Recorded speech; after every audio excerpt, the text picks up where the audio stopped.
What it do, flight crew? FTC. Flight team stand up.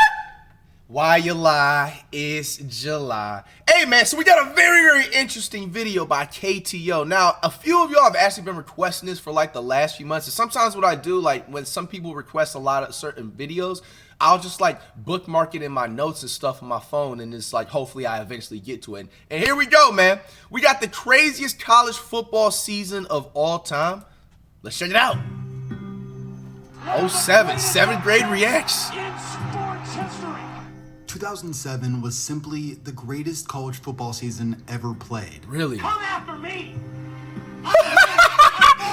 Nah, bro, yo, it's crazy that TikTok and like all this like other stuff wasn't around back in the time. Bro, this right here, Come after me! dog, this, and it was that other coach that was just talking about like playoffs. I think he was a coach, the old Colts coach. Bro, if that was posted or if they did that stuff now, bro, it would have went triple platinum on TikTok, viral and everything. But anything, with that being said, bro, 2007, it makes sense why, if this is what the video is about, would have been the greatest season of all time. Because like, bro, to tell you the truth, that was probably like the prime of me actually watching full sports games. You know what I'm saying? Like general, like on TV. I'm talking about from the NBA to the to college football, to college basketball, you know what I'm saying, etc.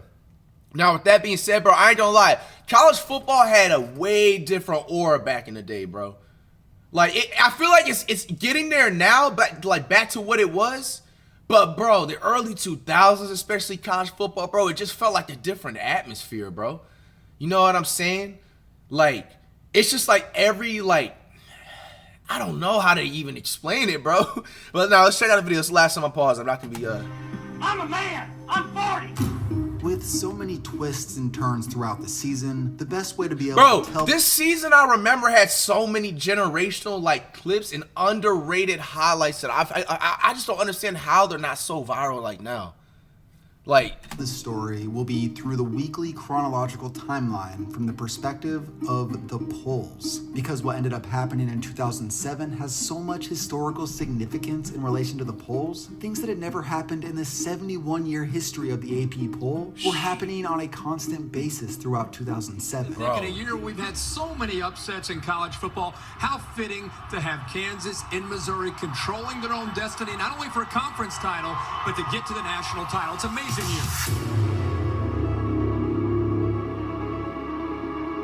Welcome to the season kickoff of the Big Ten Network. You look at them, Michigan Wolverines are ranked in the top 5, and Charles, when you look at them, especially in offense, there are lots of reasons why. Everyone remembers this game, Michigan losing at home to lower division opponent Appalachian State. Snaps good, the whole bro, I remember this. beat the Michigan Wolverines! It's the most famous college football upset of all time, and Michigan suffered. Bro, it was disrespectful for him to even try to return it still and get that 2-point all out after this game. Touchdown, I mean. Let's focus on the short-term effect. They went from a top 5 team and a national title contender to falling completely out of the rankings. In the 71 years the AP poll had been published, this was the largest drop in the rankings ever. Michigan's loss was so embarrassing, it caused ESPN's analyst Lou Holtz to get upset enough that he cursed on live TV. Boy, the locker room's completely different. Everybody moaning, pointing fingers, complaining about that. Bro, see, the thing is about all this is that, like, the real passion of sports basically existed back in the early 2000s. That's why I always talk about it a lot, bro. Like, it's like a lot from players that was in college football, college basketball, NBA, NFL, etc. and stuff, MLB or whatever. It just felt like they had, like, they were like mini, literally superhero characters, bro. So it's just, man. You have no idea how many problems happen in the locker room when you lose. Well, he wasn't wrong. Michigan would get smoked the following week by Oregon. Damn. With the most memorable moments being that Statue of Liberty play, bro, I remember that by shit. the fake statue. That shit is so clean, bro. Yo, they don't make plays like that anymore, dog.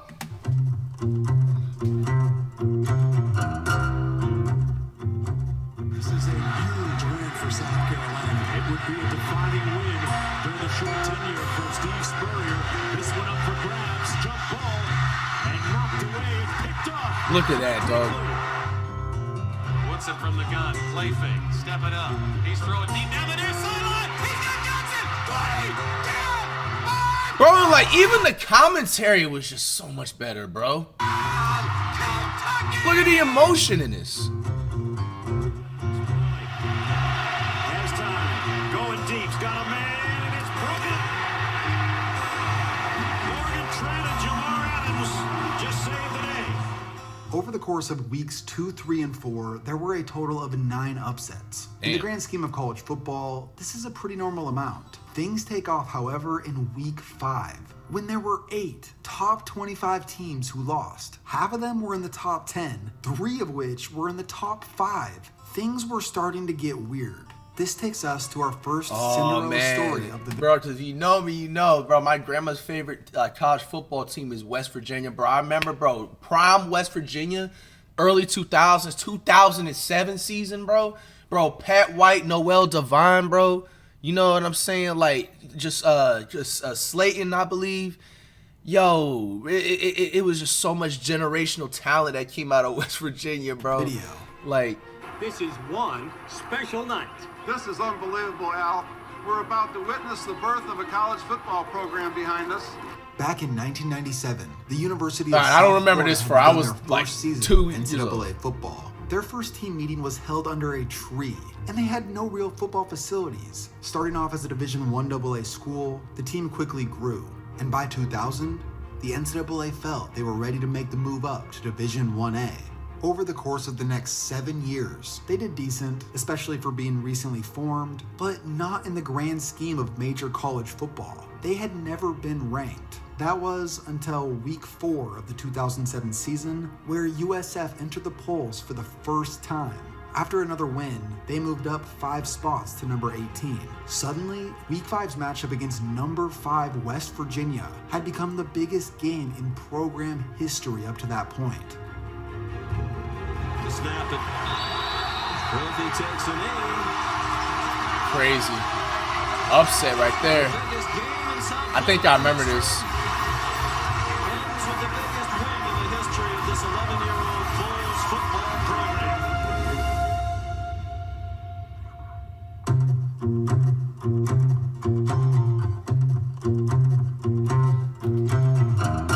The biggest crowd in FAU history today, most of them wearing green and gold for the South Florida Bulls.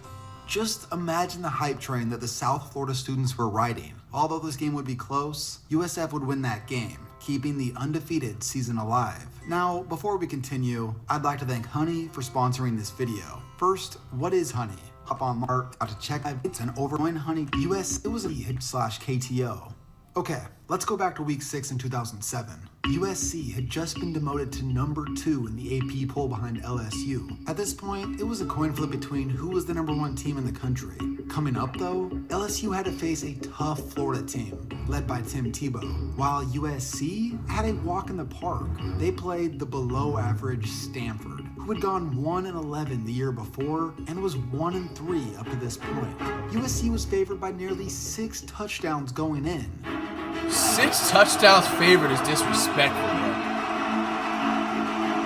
bro. USC had so many, bro. Even if you go all the way back to like 04 to 05, bro, that Rose Bowl with USC and Texas, bro, Vince Young versus Reggie Bush.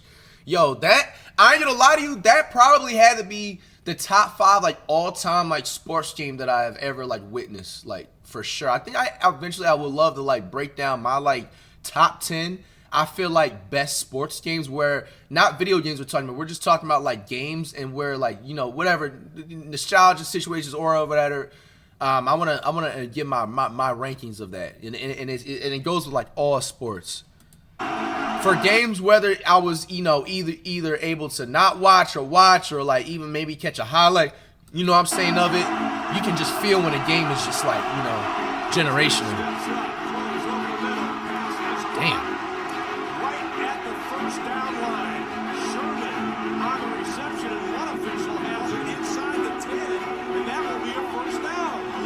You know know who that is, right? That's the Richard Sherman. Richard Sherman moved to the defensive side of the ball, but before 2009, he was a receiver. And on 4th and 20 in the biggest game of his life up to that point. Bro, I'm going to be 1,000 with you, bro, because I don't want to make it seem like I'm slipping up in knowledge. Bro, I ain't going to lie to you. I ain't really hear about Richard Sherman until like his last like 3 years in the NFL. I don't know why. Like, I just wasn't tapped in like that. Bro, he really played receiver first, and then he went to defensive back? I didn't know that. No, I didn't know that at all. But no, Richard Sherman, he's a Hall of Famer without a doubt. Like top 5 trash talker and will be able to back it up. But nah, that's crazy. I never knew he played receiver. What the fuck? This whole time. See, it's like one thing, man, about like sports you could never stop learning, bro. It's like same thing with like they say education. He's a receiver, and on 4th and 20 in the biggest game of his life up to that point, he had miraculously kept his team alive. He played receiver? Why didn't it work out in the NFL? Why didn't you let him play receiver in the NFL? Nah, guys, you gotta understand. Like, it's like I'm not trying to like drag this, bro. Richard Sherman, the whole time I knew him as a, you know what I'm saying, defensive back, safety, you know what I'm saying, whatever, one of those positions he was on the Seahawks.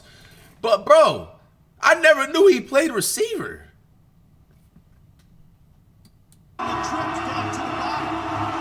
NFL be having some crazy, like, is the word politics or more of just like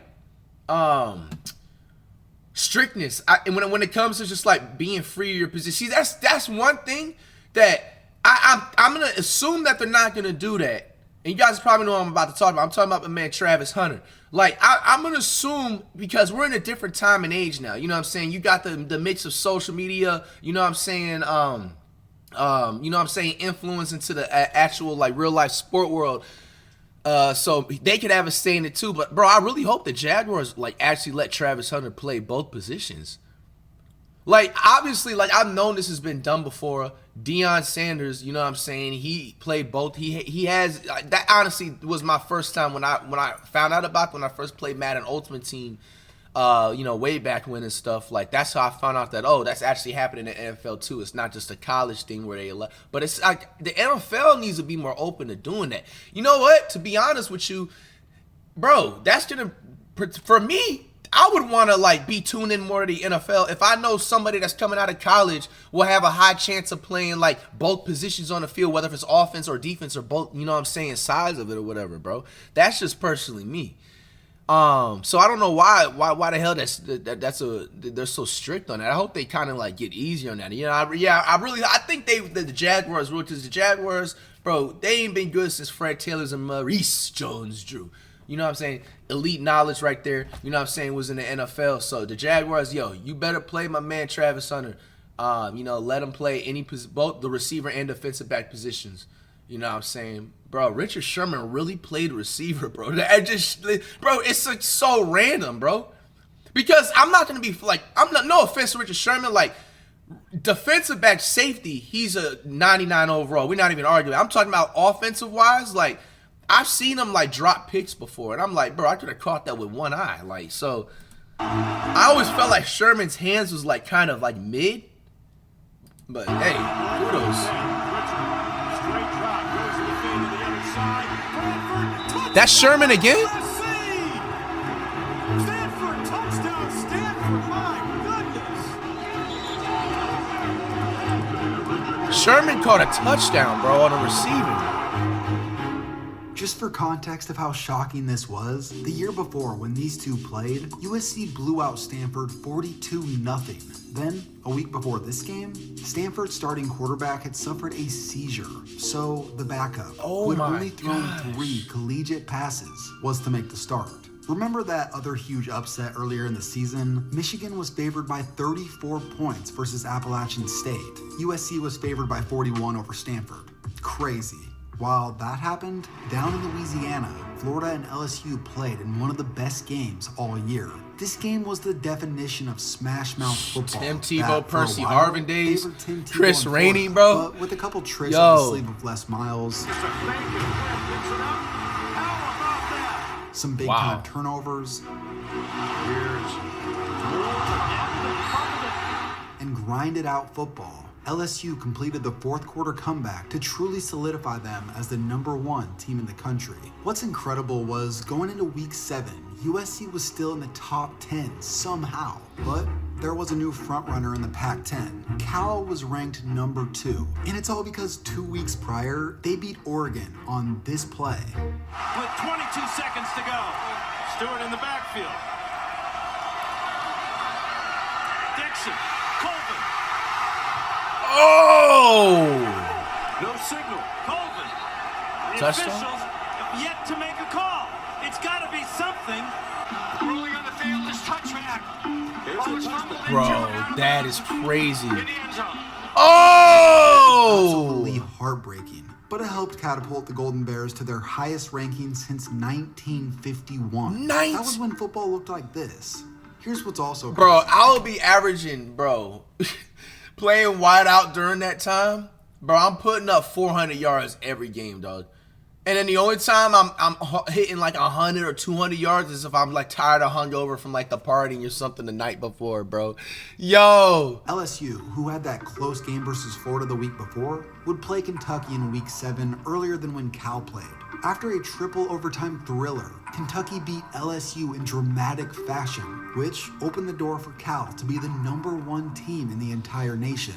Only one problem. Cal's starting quarterback Nate Longshore had been ruled out of the upcoming game just 10 minutes before kickoff. He had been dealing with a nagging ankle injury from the previous week. Still, with guys like Justin Forsett and Deshaun Jackson, Cal was still favored to win. Flash to the third quarter. Cal's losing, but it's 2nd and goal on Oregon State's 1-yard line. They would be stopped not once, not twice, but 3 times. Why would you? I remember this. This is the most stupid. See, one thing I will say that is a difference between early 2000s and then like, you know, nowadays with like football or just other parts of sports still, but we're just talking about football right now. Bro, like the coaches ain't scared to play like that ultimate team, like, you know what I'm saying, cheesy style, like online, you know what I'm saying, in real life. Like, bro, they were just so fundamentally basic fundamentally basic strict. That was my favorite word to say with certain coaches. Like, the reason why, like, bro, I've always, like, gave Bill Belichick his props, even though he's not coaching the Patriots anymore and stuff. Like, Bill Belichick, I feel like, was one of the very few coaches and the first coaches, you know what I'm saying, to kind of make it cool to, like, play that online cheese type of style and take risks. So, basically, what I'm talking about, like, for strict, basic coaches, you know what I'm saying, that want to always stick to those boring fundamentals and stuff like that, they basically would, okay, they're at a 50-yard line, it's 4th down and 5. Just punt the ball. Bro, if you don't take your scary ass and keep your offense out on the field, like Bill Belichick was the one that would take risks like that. You know what I'm saying? Do flea flickers, hit the end arounds, or hit them with the screen or something and still keep the chains moving. You know what I'm saying? Like, I remember I seen this, bro. This like actually pissed me off. Like, you ran the same play, bro. This seemed to be the game's defining moment. That, like, you can't define scary more than that. And look at them jerseys, though. They need to bring these back. Them jerseys, though. Cal didn't give up, though. Down by 10 in the fourth quarter, they would score, stop Oregon State, and give themselves another chance to either win or at least go into overtime with the momentum. This is how it all went down. Now Cal has a shot to go for the win here. Riley going to run it. That's a back. Terrible. Will they have enough time? California may not get it off. Riley made a huge This is terrible. and the game is over. That last play was a nightmare. It was 1st and 10. All he had to do was throw the ball out of bounds. Instead of throwing the ball away, Bro was off he the dump actually pack before threw they the game said. away. And Cal would completely fall apart after that game. After starting 5-0 and having a legitimate shot to be #1, they finished the season 6-6. That's crazy. Riley made a huge mistake. What are you doing, bro? Like, Week 8. This is where the college football rankings had been officially flipped upside down. Let's just take a look at some of these teams near the top. Hawaii. This was the highest that they had been ranked in the history of their program. Kansas had seemingly come out of nowhere. They were historically terrible at football. Now, No, they were facts. sitting at 6-0. Arizona State was off to their best start in a decade. Kentucky hadn't even been ranked since 1984, just over 20 years. After 2 big-time upsets, they made an appearance in the top 10. Where did Boston College come from? They were led by Matt Ryan, and this was the highest that they had been ranked since before World War II. And yo, now, bro, to top them that's all, a crazy South pull. Florida, who had never been ranked in the history of their program until this year, sat at number 2 in the rankings. Looking at their upcoming schedule, compared to some of the games they already played, the chances of reaching the national championship game were real. People felt that their upcoming game versus Rutgers was probably their toughest one left. They make it through this game, it was most likely smooth sailing on their way to becoming the most shocking team to make the national title in recent memory. BCS number 2, out of timeouts, down 3. Perfect season, number 2 BCS ranking comes down to this play. Brophy fires on the sidelines, a flag down, it's caught. Caught by Amari Jackson, now we'll check the flag. He comes back. Pass interference, number 18 offense. Very subtle push, almost not necessary. That's crazy. They call that. That's so normal. Like, I ain't gonna lie to you, bro. I did that. Like, I wouldn't say every time, but like a good amount of time playing football back in the day, dog.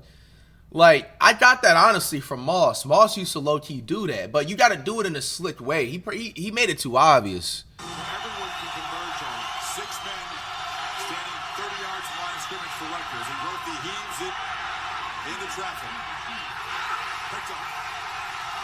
Terrible. Cinderella quit dreaming. This is a Cinderella story got ugly, real ugly. On this play, Brophy. They lost to UConn. Zone, incomplete. UConn takes over. They disappeared pretty quickly, but to go back to that Week 8 loss against Rutgers, people started to notice a particular trend. This had marked 3 weeks in a row that the number 2 team in the nation had lost. So the burning question that swept the nation, will it continue? Well, in Week 9, it sure looked like it. After going scoreless the entire game, they would score a touchdown, win for an onside kick, got it, then drove down the field to set up this. Chance here to force overtime. 10 to 12 yards is what you're looking for right now if you're Matt Ryan. Matt Ryan for the Falcons. Plenty of time. Cannot take a sack here. Ryan will fire. Oh, my goodness. Oh! Damn. For a touchdown is Calendar. And Lane Stadium goes silent. Silence! That by Matt Ryan was unbelievable. Boston College had broken the Matt trend. Ryan's crazy pull. Hear a pencil drop in that stadium, boy.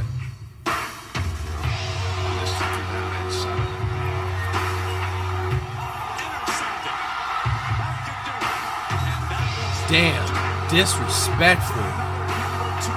What is it about number 2 this year? Boston College would go on to lose their next game as well. It's like curse.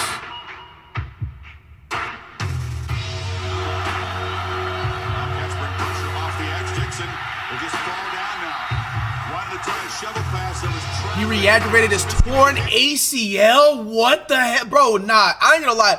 2007 season had some type of a curse, bro. Damn. There was no contact. He just oh, that's terrible, man. On the ground. Damn, If I hope Dixon he's doesn't been get good. hurt, Oregon probably wins out, and there's a good chance that he may have won the Heisman Trophy, and the Ducks most likely would have been playing. Oh, that's national buddy that did this. You know, I'm not gonna like. I keep it real. Sometimes you know you slip up. Like there's certain teams you can't pay attention to all the teams. Dennis Dixon, he's the one who did that. That's the one who did the Statue of Liberty play. Bro, that play was so full of swag. They become the 5th number 2 team in 7 weeks to lose. No one knows what's going on at this point. Anyone who gets to the top immediately goes down. The week before Oregon lost, number 1 Ohio State would lose at home. Bro, Ohio State back then, bro. Terrell Pryor, Chris Beanie Wells. Come on, bro. Elite pool right there. Illinois. I just remember watching their quarterback, Juice Williams, tear up the Buckeyes defense. This seemingly ended Ohio State's I remember hopes Illinois. and dreams I caught a of few returning Illinois games. Illinois had some aura back then with the football. into the national college title. football. This loss should have been more shocking, but this is the 2007 college football season we're talking about. Nothing was going to shock us at this point.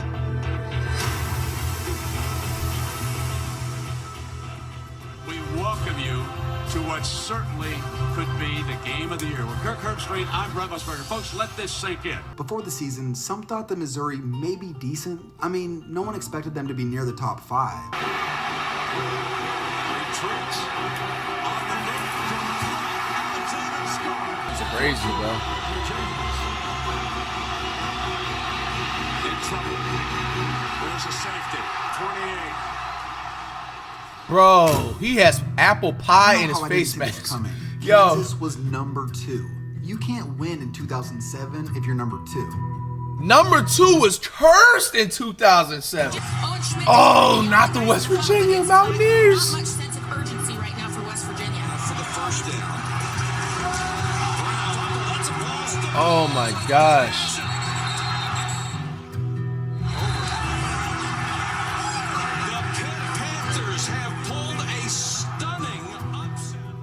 Wow, bro, number 2, if you were this one ranked that year, rough. was cursed. West Virginia was favored by 28.5 points. Missouri would also end up losing. In fact, they got crushed by Oklahoma. Listen to this stat. The number 1 and number 2 team had only lost in the same weekend 4 total times in the previous 10 years. In 2007 alone, it had happened 3 times in the last 8 weeks. I guess no one was more pleased with all these upsets than LSU and Ohio State. Sure, Ohio State got burned by Illinois a few weeks prior, but because of so many improbable upsets, they were back to number 1. And now LSU. Talk about one of the most wild rides ever. 35. Matt Flynn will hold. Nah, bro, I remember this play. This was so disrespectful, bro. And he just hit it off the nigga. 3rd and 7. And Flynn is back to throw for the end zone. Man. That is the call of the year. LSU's season was magical. Besides all the crazy plays, they lost in triple overtime. Twice. The second loss seemed to be the nail in the coffin. No team in the BCS era had made it to the championship with 2 losses, let alone losing just a week before conference championship weekend. But 2007 has proven to be a first for everything. Although it seemed like luck had gotten LSU to this point, in the actual national title game, it was anything but. Preparing for Arkansas. I'm preparing for the next game and the next game after that. Please ask me after. I'm busy. Thank you very much. Have a great day. Other notable moments included Bro, you just had to be there, man. This is why I never stopped talking about the early 2000s, bro. This is real passion, bro. You know what I'm saying? He's not there just to collect the check. Like, bro is genuinely defeated, bro. Like, genuinely defeated. Like, there's not, like, you can give this man a suitcase with $1 billion, bro. He will literally just walk right past you. Like, he's defeated, bro. And this is the real passion that needs to come back into the sports. But nah, look at this, man. I'm busy. Thank you very much. Have a great day. Bro. Nah, bro. They don't care, dog. See, and the thing too, niggas was more savage with it, bro. They don't even care. Bro, the disrespect. They laughed, and then this nigga had it. Bro, he looked. Other notable moments included Tim Tebow winning the Heisman, Hawaii and Illinois making it to BCS Bowls, and both getting crushed. Kansas finishing 12-1 in Illinois. Hey, bro, doing his own retwist in the cut. You see that? And both getting crushed. That's Kansas funny. finishing 12-1, and just for context, by 2009 they were back to their losing ways. And lastly, West Virginia stomped Oklahoma in the Fiesta Bowl. Man, it really was West Virginia's year. Of all the upsets that happened in 2007, their loss versus Pitt may have stung the most. On Pitt's bus after the game, their quarterback apparently started singing the famous song by John Denver. Yo, bro. Yo, I thought something sad's gonna happen. This was the closest West Virginia was to playing national championship. Hey, hopefully this ain't copyright. We will see one of those This video took me forever. right now. Here was my favorite play from the 07 season. The finest punters in the country up against the #1 return man, Deshaun Jackson. Does he punt to him? I think he has the confidence to say, I'm going to punt right to him. You'll never see a pro break back away. Here comes Deshaun, shake and bake. Can he beat the second? Oh my gosh. DJs. Smooth with it, man.